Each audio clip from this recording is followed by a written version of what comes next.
자, 문제 3번 메인 매출 전표 1번부터 볼게요. 자, 8월 17일 구매 확인서에 의해서 수출용 제품의 원재료를 주식회사 직지상사로부터 매입하고 영세후 전자생계화서를 발급받았다. 자, 그럼 매입의 영세겠죠. 자, 1,000만 원은 외상으로 하고 나머지는 당사가 발행한 3개월 만기 약속어음으로 지급했다. 그럼 나머지는 그렇죠. 지급어음 부채로 인식하시면 되겠죠. 자, 입력을 바로 한번 해볼게요. 자, 메인 매출 전표 입력으로 들어가 주시면 되겠고요. 자, 메인 매출 전표 입력으로 들어가시고 날짜는 8월 17일입니다.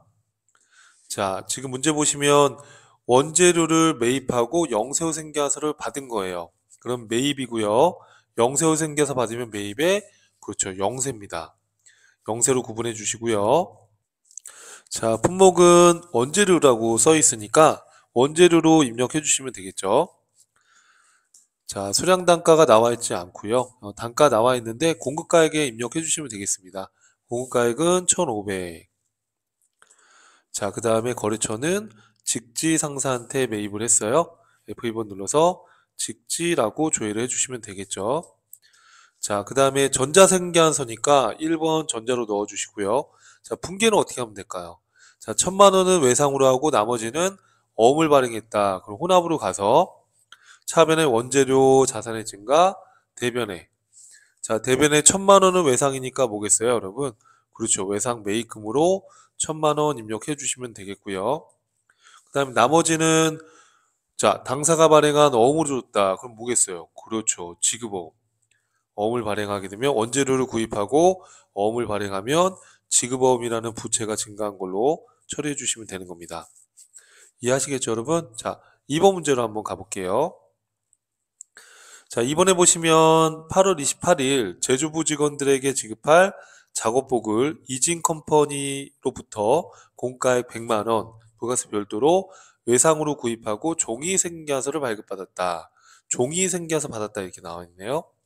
자, 그럼 매일 매출원표 입력으로 들어가서 자, 날짜는 8월 28일이고요. 8월 28일. 자, 작업복을 공급받은 거죠. 제조부 직원들에게 지급할 작업복. 자, 이진컴퍼니부터 공급 가액 100만 원으로 해서 외상으로 구입했다. 생계화서 받았다. 그러면 이게 전자든 종이든 간에 생계화서 받았으면 매입에 과세가 되겠죠. 그죠? 과세를 하시면 되겠고, 자, 그 다음에 작업복이라고 나와 있습니다. 작업복.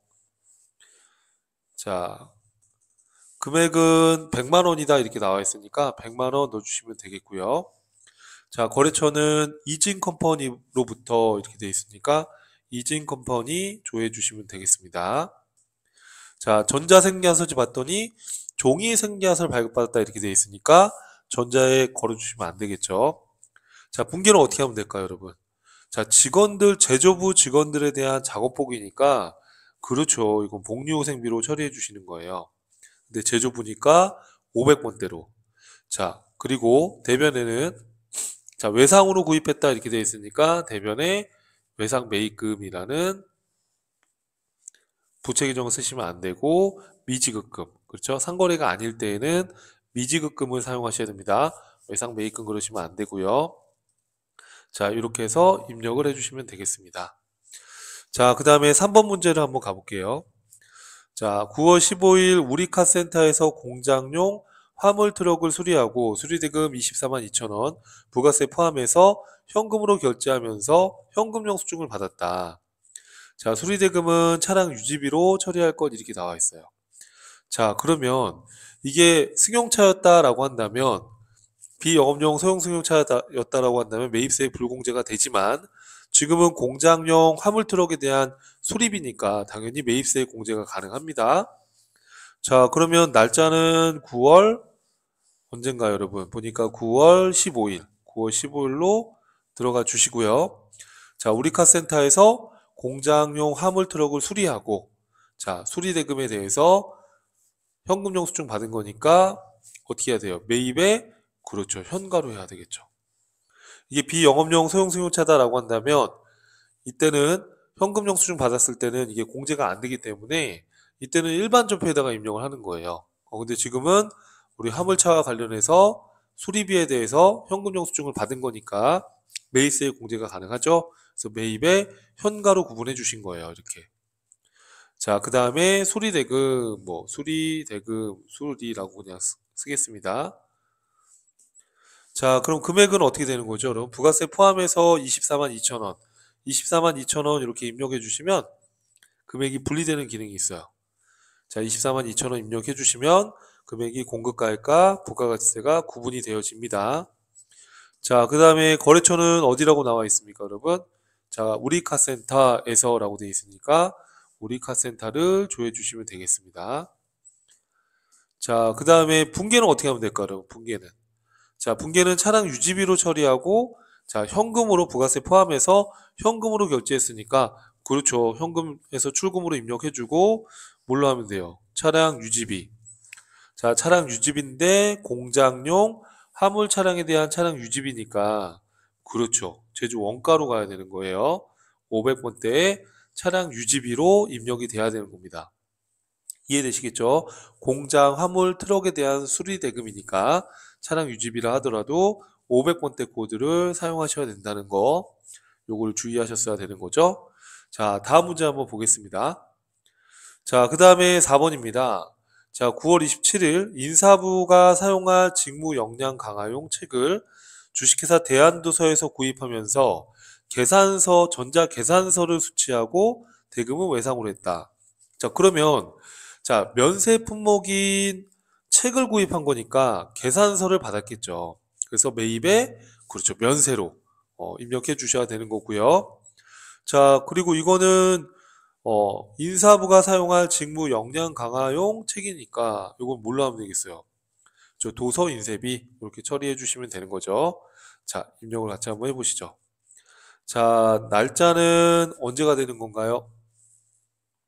이건 수리죠. 여기 오타가 되어 있네요. 수리.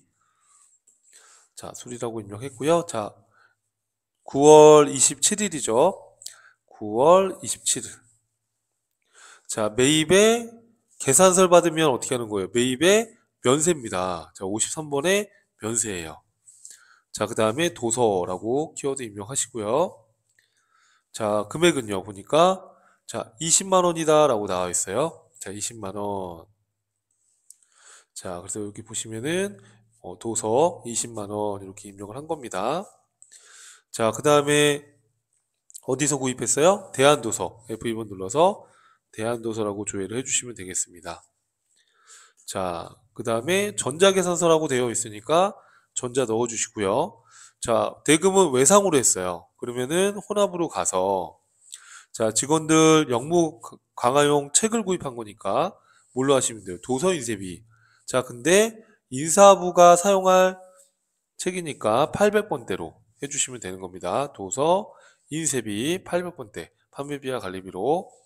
자, 대변에는 뭐라고 하시면 되겠어요, 여러분? 외상으로 했으니까 그렇죠. 이런 외상 매입금 하면 안 되고 미지급금, 상거래가 아니기 때문에 미지급금으로 구분해 주시면 되겠습니다. 자, 다음 문제 보겠습니다. 자, 문제 5번입니다.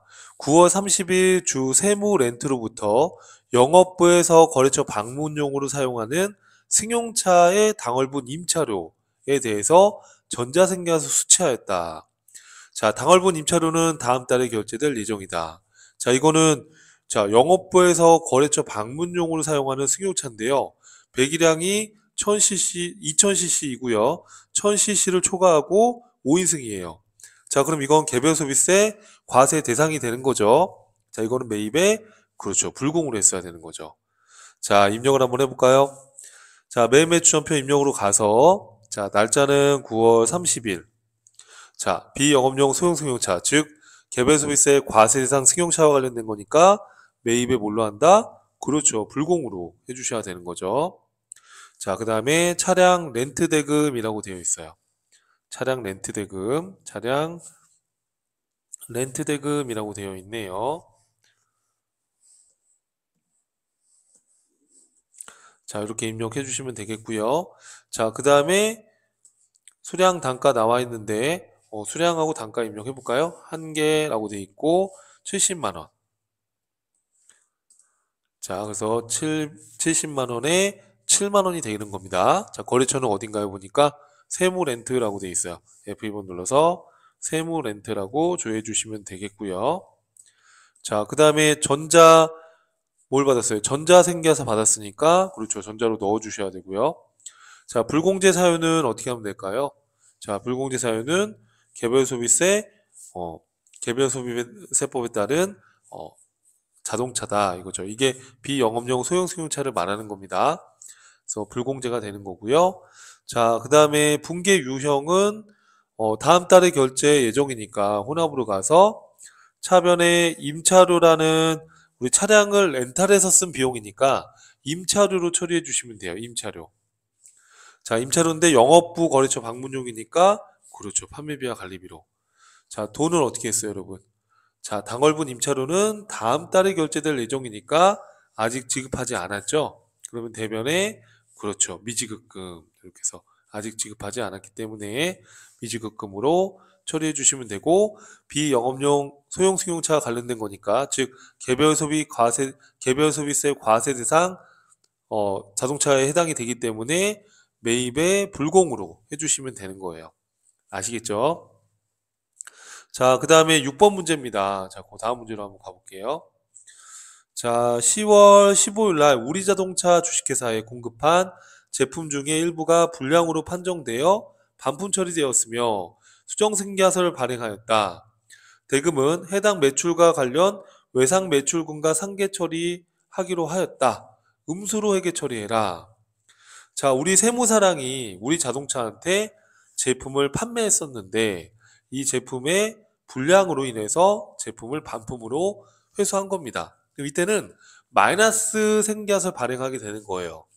우리가 매출 환입은 과세가 되는 게 아닌데 이미 생계화서 발행됐으니까 마이너스로 환입된 것만큼 마이너스로 매출 생계화서 발행하면 되고 분기도 마이너스로 입력해 주시면 되는 거예요.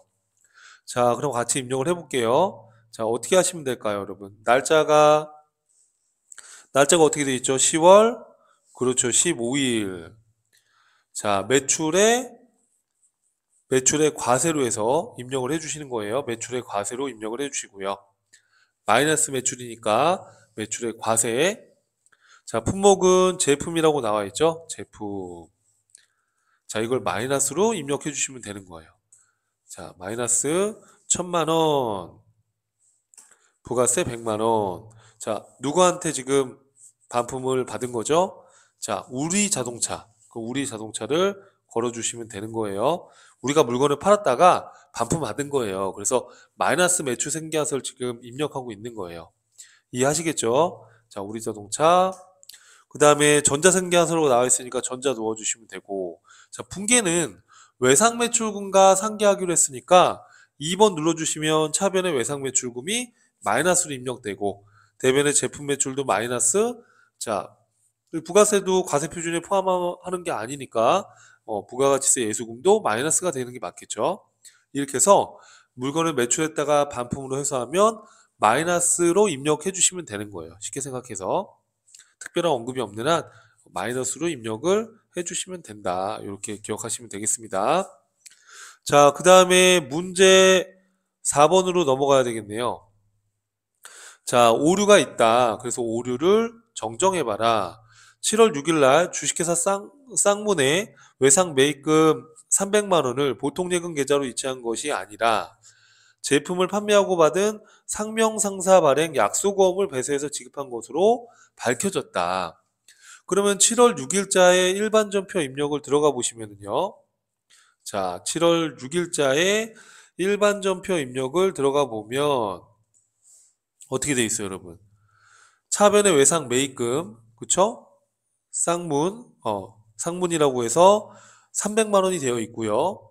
자, 대변의 보통예금이라고 되어 있지만 알고 봤더니 상명상사 발행 약소금을 배세해서 준 거예요. 이해되시죠? 그럼 대변에 받으러옴이 없어져야 되고 거래처는 누구한테 받았던 걸 준 거래요?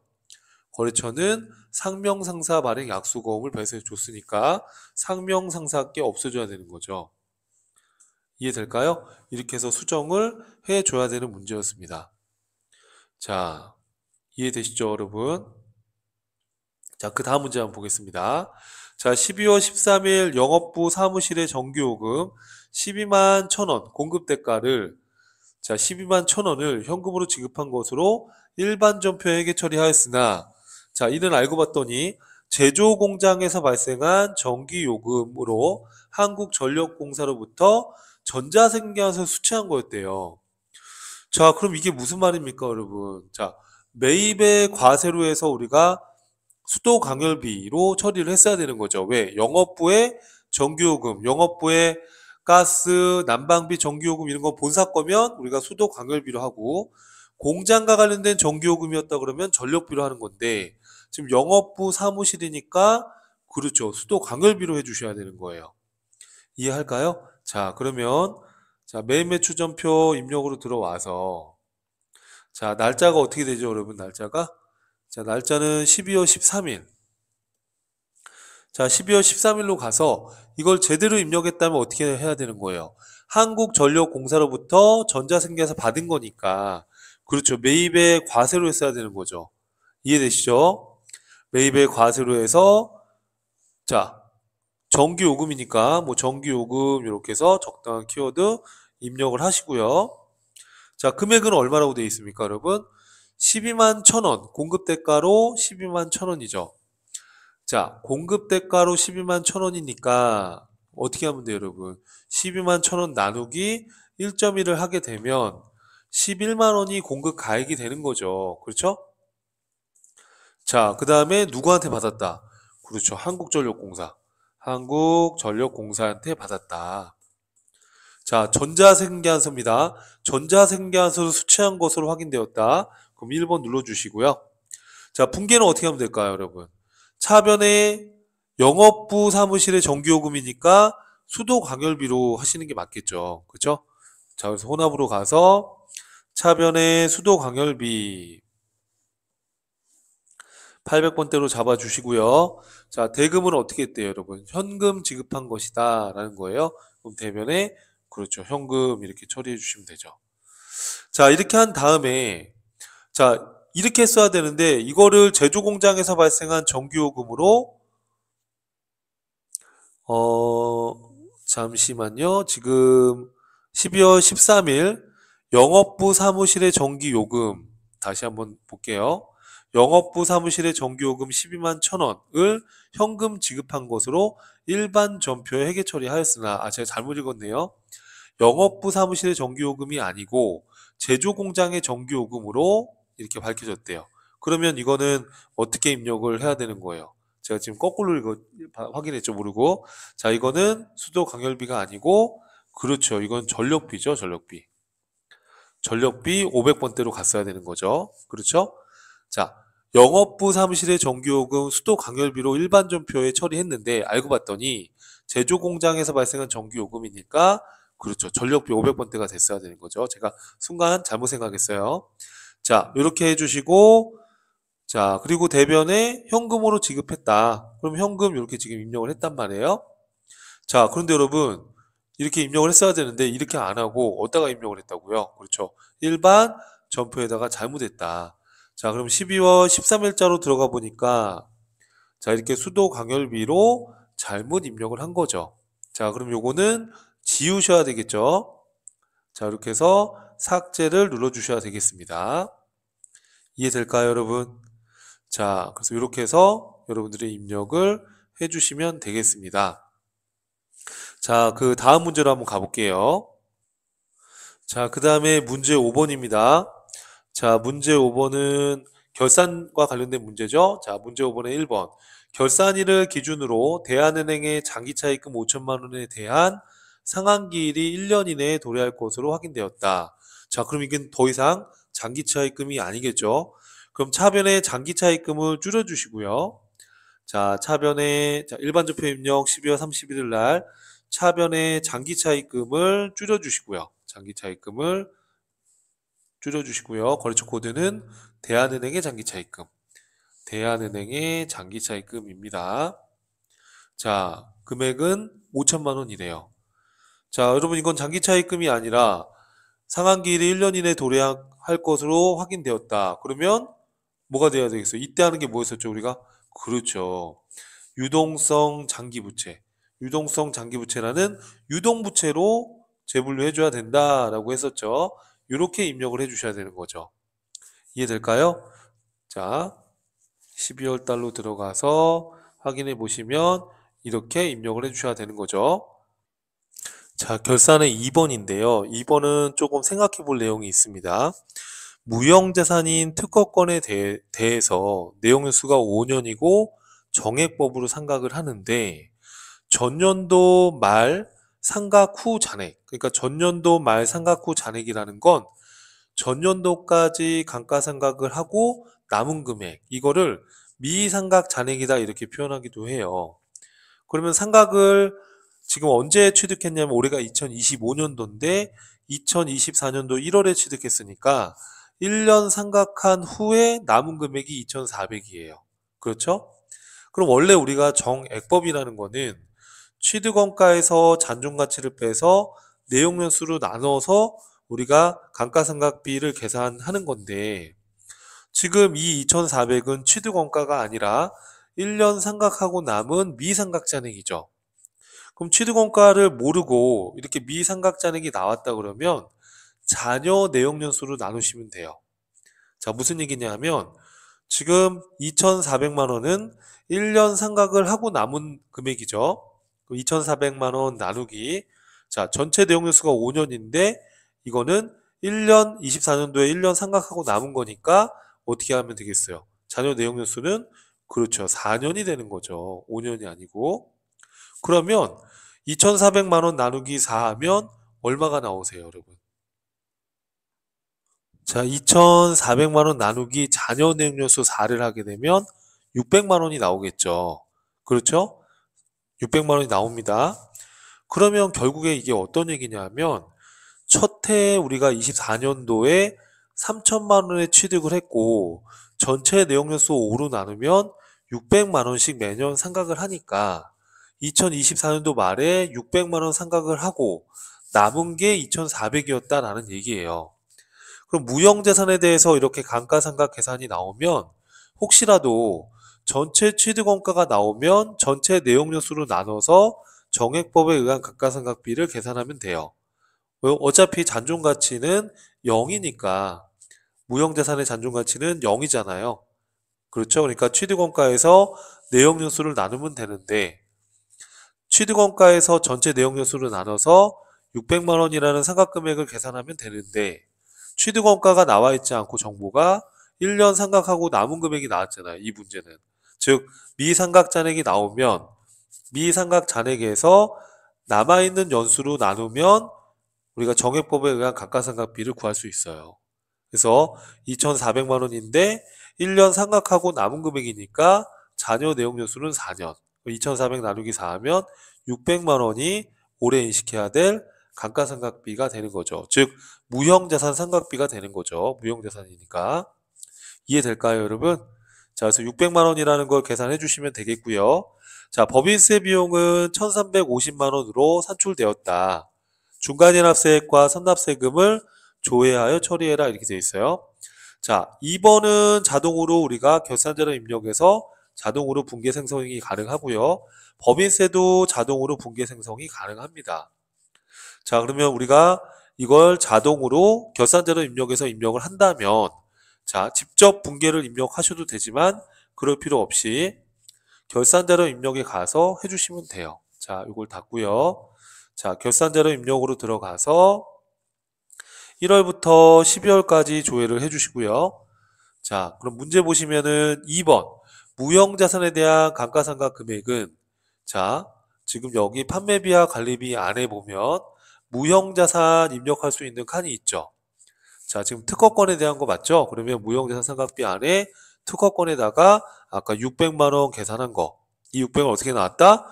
자, 미상각잔액 2,400에다가 잔여 내용연수로 나눈 거죠. 자, 그 다음에 법인세 비용 1,350이죠. 그럼 맨 밑으로 내려보시면 자, 법인세 비용에 대해서 선납세금 낸 게 680이다라는 게 이렇게 나타나요. 그러면 680만 원을 그대로 입력해 주시고요. 자, 그리고 자, 1년 법인세가 1350이니까 680만 원을 빼게 되면 추가로 내야 될 게 얼마예요, 여러분? 670만 원을 추가로 내야 되는 거죠? 자, 이렇게 하게 되면 1350이 나오는 겁니다. 자, 그래서 여러분 이렇게 무형자산에 대한 상각에 대해서도 우리가 자동으로 분계 생성이 가능하고 판매비와 관리비 안에 무형자산의 그 해당 무형자산의 금액을 누시는 건데 미상각 잔액이 나오면 자녀 내용 요소를 나누면 된다는 거. 자, 그리고 맨 밑에 법인세. 자, 선납세금 조회하라고 돼 있지만 결산자료 입력에 들어가면 여기에 바로 조회돼서 나타나니까 680만 원 그대로 법인세 비용으로 대체해야 되니까 여기 입력하고요. 자, 1년치 법인세 1350에서 680만 원 입력했고 나머지 추가로 내야 될 추가 계상액이 670이 되겠죠. 요 금액 더한 게 680과 670을 더한 게 1350이 되는 거예요. 이렇게 해서 상단에 전표 추가 눌러주시면 결차 결대라고 해서 분기가 생성이 되는 겁니다. 자, 분기에 생성된 거 한번 확인할 필요는 없다고 했는데 우리가 공부하는 입장에서 확인해 보면 12월 31일자에 들어가 보시면 자, 선납세금 냈던 거 법인세로 대체가 됐고요. 자, 법인세, 미지급세금 대체가 됐죠? 또 무형자산 상각비 600, 대변의 특허권 600. 이 위에 거는 기말재고자산을 하나도 입력 안 했기 때문에 그냥 기말재고가 0으로 인식돼서 다 이렇게 매출원가 처리가 된 거예요. 근데 이거는 채점 대상이 아니라고 제가 누차 여러 번 말씀드렸습니다. 그러니까 이거는 신경 쓸 필요 없다는 거예요. 기억나시죠, 여러분? 그래서 우리가 채점에 들어가는 거는 요거 무형자산 상각비 특허권 그리고 법인세에 대한 것만 채점에 들어가는 거예요. 이해되시죠? 자, 그 다음에 또 어떤 문제가 남았나요? 자, 조회하는 게 나왔습니다. 6번에 1번. 6월 30일 현재 현금 및 현금성 자산의 정기말 현금 및 현금성 자산 대비 증감액이 얼마인가? 자, 이거는 재무 상태표에서 확인하시면 돼요. 자, 재무 상태표로 들어가신 다음에 자, 여기 제출용을 클릭해 주시면 자, 12월 달로 조회하시면 될까요? 6월 말이네요. 그럼 6월 30일 기준으로 조회해 주시고요. 자, 6월 말 현재 현금 및 현금성 자산의 정기말 현금 및 현금성 자산 대비 증감액이 얼마인가? 자, 그러면 자, 이렇게 제출용, 관리용으로 클릭하시면 세부 계정 과목이 나오고 제출용으로 클릭하시면 통합 계정으로 나타나요. 이 통합 계정 설정은 여기 통합 계정을 눌러주시면 이렇게 현금 및 현금성 자산에는 이런 것들 이하라고 설정을 또 추가로 할 수가 있어요. 자, 이건 건들 필요 없고요. 자, 현금 및 현금성 자산, 현금 및 현금성 자산의 정기말, 자, 정기말 현금 및 현금성 자산이 얼마인가요? 9,282만 3천원. 그쵸? 그리고 6월 말, 단기 6월 말 시점에 현금 및 현금성 자산이 2억 8,460만 9천원. 그렇죠? 자, 그러면 이 차이 금액이 얼마가 나오시죠, 여러분? 자, 계산기 눌러보셔야 되겠죠? 2억 8,460만 9천원 빼기 9,282만 3천원 하게 되면 9,282만 3천원 하게 되면 얼마가 나오세요? 1억 9,178만 6천원. 그쵸? 그렇게 해서 그 금액을 계산해서 그 입력하는 답안에 입력을 해주시면 되는 거예요. 자, 그 다음에 다음 문제 보겠습니다. 자, 25년도 올해 1기 부가가치세 확정신고 4월에서 6월 자, 이 기간에 매출액 중에 세금계산서 발급분 공급가액의 합계액이 얼마인가 이렇게 되어 있습니다. 자, 이거는 부가가치세 신고서에서 조회하실 수 있습니다. 자, 부가가치세 신고서를 한번 열어보시죠. 부가가치 메뉴 안에 부가세 신고서를 들어가서 자, 4월 1일부터 언제까지? 그렇죠. 6월 30일까지 조회해 주시면 자, 세금계산서에 대한 걸 물어봤으니까 10%짜리 세금계산서도 있고요. 영세후 세금계산서도 이렇게 있어요. 그러면 자, 과세 세금계산서 발급 금액 3억 5,173만 원 더하기 영세후 세금계산서도 세금계산서이기 때문에 요것도 합산해 주셔야 되는 거죠. 3,845만 원. 자, 이걸 더하시게 되면 3억 9,018만 원이 나오네요. 자, 그게 답이 되는 거죠. 자, 그 다음에 6월 1일부터 6월 30일 중에 지혜상사에 대한 외상매입금 결제 금액이 얼마인가? 자, 외상매입금을 갚게 되면 차변의 외상매입금 부채가 줄겠죠. 대변에 현금이 나가고. 그러면 거래처 원장에서 지혜상사 코드를 걸어서 조회하시고 외상매입금 계정을 조회해서 차변을 보면 되는 거죠. 차변. 왜냐하면 외상매입금 결제액이니까 외상매입금을 갚게 되면 차변의 외상매입금 부채가 줄 거니까 차변 쪽을 보면 되는 거예요. 이해될까요? 자, 그러면 거래처 원장으로 가서 회계관리 메뉴 안에 장부관리에 거래처 원장으로 가서 자, 6월 달 한 달이니까 6월 1일부터 6월 30일까지 계정 과목은 외상매입금이죠. 외상매입금. 자, 거래처 코드는 지혜상사를 조회하시면 되겠죠. 이해되시죠, 여러분? 자, 지혜상사부터 지혜상사만 이렇게 해서 조회를 하시고요.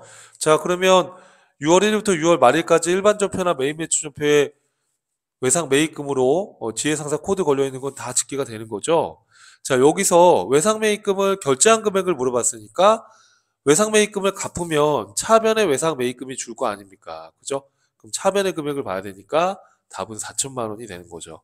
이걸 더블 클릭해 보시면은 세부 내역이 나오고 이걸 더블 클릭해 보시면은 분기 내용이 나옵니다. 외상 매입금 차변에 외상 매입금 4천이 줄었죠. 보통 예금으로 결제해서 갚은 거니까 외상 매입금 차변을 봐야 된다. 그 얘기입니다. 그래서 답은 4천만 원이었습니다. 자, 이렇게 해서 기출 문제를 같이 한번 풀어봤습니다. 자, 여러분 수고하셨고요. 다음 강좌에서 뵙겠습니다.